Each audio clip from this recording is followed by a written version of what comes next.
जय माता की। सभी दैनिक रुड़की के दर्शकों को मेरा प्यार भरा नमस्कार। आपको हम बता दें कि 17 अक्टूबर से 25 अक्टूबर तक माँ दुर्गा के शारदीय नवरात्रों की शुरुआत हो रही है और इस बारे में हम जानकारी लेंगे आज आचार्य पंडित शास्त्री जी से कि वह माँ के दुर्गा के जो नवरात्रे हैं उन पे क्या उपाय करें, उनको माँ को कैसे प्रसन्न करें। आइए जानते हैं पंडित जी से। जी शास्त्री जी। धन्यवाद दीपक जी और दैनिक रुड़की के सारे दर्शकों को बहुत बहुत शुभकामनाएं। आपके माता पिता को, गुरुजनों को प्रणाम करता हूं, बच्चों को बहुत सारा प्यार और माँ भगवती सबके घर में सुख शांति रखे इसी कामना के साथ आइए माता के नाम लेते हुए हम कार्यक्रम को आगे बढ़ाएं। ओम सर्व मंगल मांगल्ये शिवे सर्वार्थ साधके शरण्ये त्र्यंबके गौरी नारायणी नमस्तुते। प्रथमं शैलपुत्रीं द्वितीयं ब्रह्मचारिणी तृतीयं चंद्रघंटेति कुष्मांडेति चतुर्कमं पंचमं स्कंदमातेति षष्ठमं कात्यायनी च सप्तमं कालरात्रि च महागौरी च अष्टमं नवमं शिवधात्री नवदुर्गा प्रकीर्तिता। ये 9 स्वरूप माता के हैं। विभिन्न रूपों में माता के इन स्वरूपों की पूजा की जाती है अलग अलग दिनों पर। जैसे मैंने अभी बताया, जैसे नाम है उसी के अनुरूप उनके दिन भी हैं। प्रथमम शैलपुत्री, वो शैलपुत्री हैं। द्वितीयम ब्रह्मचारिणी, तो ऐसे नाम के साथ इनकी आराधना भी जुड़ी हुई है। देखिए, एक वर्ष में 4 बार माँ भगवती की पूजा आराधना का समय होता है, जिसमें 2 तो गोपनीय होते हैं जिन्हें गुप्त नवरात्रे कहा जाता है, जैसे वो पूष और आषाढ़ के मास में आते हैं, और जिसमें गुप्त साधनाएं, गुप्त तंत्र आदि सिद्धि जो साधक हैं, सिद्ध करने वाले उनके लिए होता है। और 2 ये सार्वजनिक, सभी लोग इसमें माता की आराधना वंदना करते हैं। तो शारदीय जो नवरात्रे हैं, ये नवरात्रे शरद ऋतु का आगमन है, ऋतु परिवर्तन का समय है। तो नियमित संयमित रहते हुए और माता की आराधना उपासना करने का यह दिन सकारात्मक ऊर्जा को जोड़ने का दिन है, पुण्य पुंज कमाने का, एकत्रित करने के दिन है।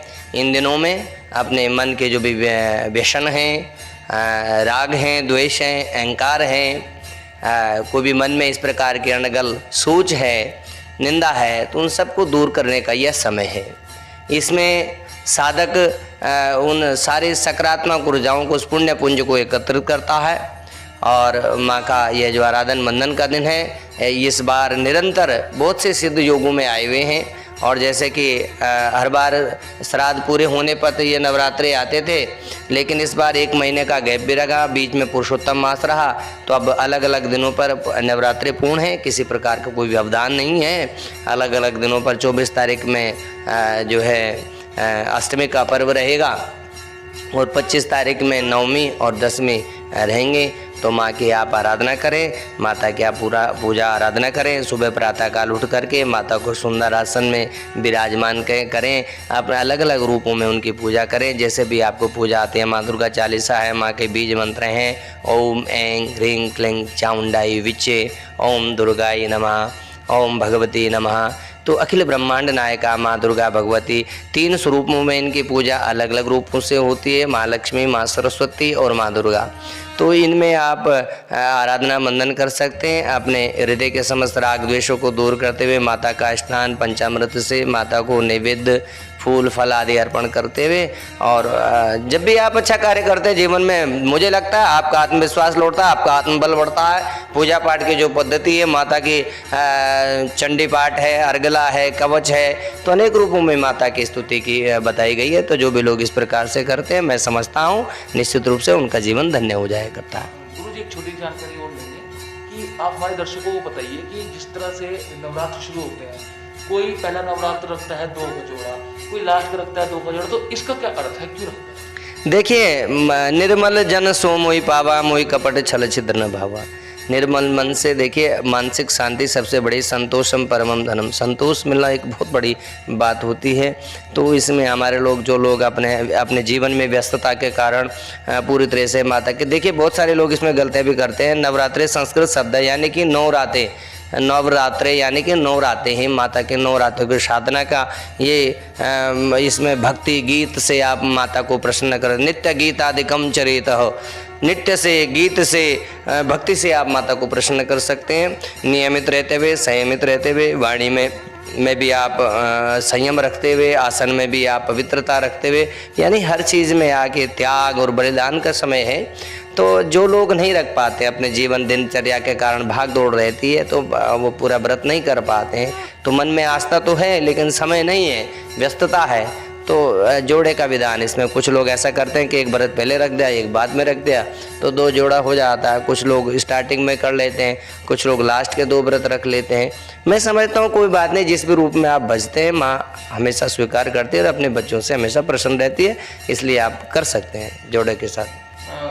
जिस तरह से नवरात्रों में घर घर में पूजा होती है, महिलाएं माता के भजन करती हैं, चौकियाँ होती हैं, माता के जागरण होते हैं, तो इस बार कोविड-19 का बहुत ज़्यादा असर देखने को मिल रहा है। तो गुरुजी जानकारी लेंगे जिस तरह से भजन संख्या जो है वो कम संख्या में कैसे, किस प्रकार से मतलब कि लोग कर सकते हैं? देखिए, बिल्कुल कोविड-19 के चलते मैं समझता हूँ पूरी दुनिया में बहुत बड़ी उथल पुथल रही। सभी लोगों ने इस त्रासदी को झेला है और ज्योतिष और अध्यात्म की दृष्टि से भी यदि हम पाएंगे तो देखेंगे अब आने वाला जो समय निश्चित रूप से सकारात्मक है। हम सबको अच्छी उम्मीद करनी चाहिए। आप सब लोगों के, पत्रकार भाइयों का, हमारे डॉक्टरों का, पुलिस वालों का, सबको इसमें अथाह प्रयास सहयोग रहा और कहीं ना कहीं इसमें हम लोग नियंत्रण कर पा रहे हैं। और मैं समझता हूँ आने वाले दिन बहुत ही अच्छे आने वाले हैं। तो आप लोग फिर भी कुछ सावधानी का भी समय है, सब लोग सोशल डिस्टेंसिंग का पालन करते हुए और माँ का भजन आराधन कीर्तन कर सकते हैं। अब तो काफ़ी कुछ सुधार की ओर जा रहा है जहाँ तक मैं देख पा रहा हूँ। तो सभी लोग अपने भक्ति भाव के साथ माँ की आराधना करें, वंदना करें। माता के लिए जागरण जो भी चलता है तो नवरात्रों में तो विशेष होता ही है और मैं समझता हूँ माँ भगवती निश्चित रूप से कल्याण करेगी और आने वाले समय सभी के लिए अच्छे रहने वाले हैं। गुरुजी मेरा लास्ट क्वेश्चन आपसे ही रहेगा कि जो घरों में माँ दुर्गा के नवरात्रों की स्थापना की जाती है उसके लिए कलश स्थापित होता है, उसको लेकर देखिए, इस बार जो कलश स्थापना का समय है, वैसे तो यस्मिन कस्मिन दिने किसी समय भी आप माता की कलश स्थापना कर सकते हैं, लेकिन कुछ विशेष मुहूर्त दिए गए हैं। तो इस बार प्रातःकाल में यदि आप चाहते हैं तो 7:45 बजे से ये प्रारंभ होगा और दिन में अभिजीत नक्षत्र में 11:30 से लगभग 12:30 के बीच आप कलश की स्थापना कर सकते हैं।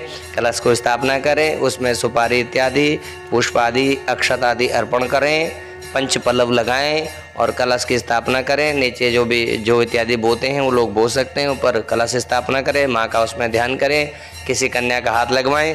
कुछ लोग रोज़ ही एक कन्या का पूजन करते हैं, कुछ लोग 3 कन्याओं का रोज़ पूजन करते हैं। तो और नवमी का जो दिन होता है, नवमी का दिन कन्याओं का ही पूजन का दिन होता है।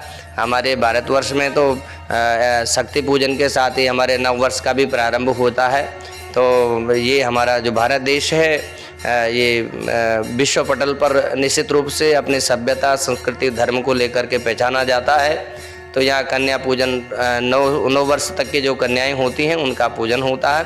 तो इसमें आप विशेषता माँ का आराधन पूजन, रोज़ एक कन्या का पूजन भी कर सकते हैं, उसे जिमा सकते हैं, उसके पैरों को स्पर्श कर सकते हैं, उसे धूप दीप चंदन से प्रसन्न कर सकते हैं दक्षिणा के द्वारा। इस तरह से बहुत से लोग नवमी पर भी ऐसा करते हैं। और माता का जो बीज मंत्र है ओम ऐं ह्रीं क्लीं चामुंडाई विचे, ये माँ भगवती का महामंत्र है। इसके अलावा बहुत सारे मंत्र माता की पूजा आराधना में, सप्तशती का पाठ है, अर्गला का पाठ है, कवच है, स्तोत्र है, दुर्गा चालीसाएँ हैं। तो विभिन्न रूपों में आप किसी कैसे भी माता का पूजन कर सकते हैं और भगवान तो हमारे भाव पे ही प्रसन्न हो जाते हैं। तो बहुत अधिक भी आपको करने की आवश्यकता नहीं है। माँ भगवती सबका कल्याण करें, आप लोग रहें सुरक्षित, स्वस्थ रहें, अपने घर में रहेंगे। पुनः दूसरे कार्यक्रम के साथ ही आपकी मुलाकात दैनिक रूट के ऊपर फिर से होगी। तब तक के लिए धन्यवाद, नमस्कार। माँ दुर्गा के पावन नवरात्रों में अपने घरों पर रहकर ही करें पूजा, माँ के कलश स्थापना करें और 5 सुपारी, ध्वजा, नारियल की आप स्थापना करके उनकी पूजा अर्चना करें और माँ को प्रसन्न करने के लिए एक कन्या अपने 9 दिन चलने वाले नवरात्रों में करें। ऐसा हमने पंडित जी से जाना और ऐसी पंडित जी ने आपको जानकारी दी। जय माँ।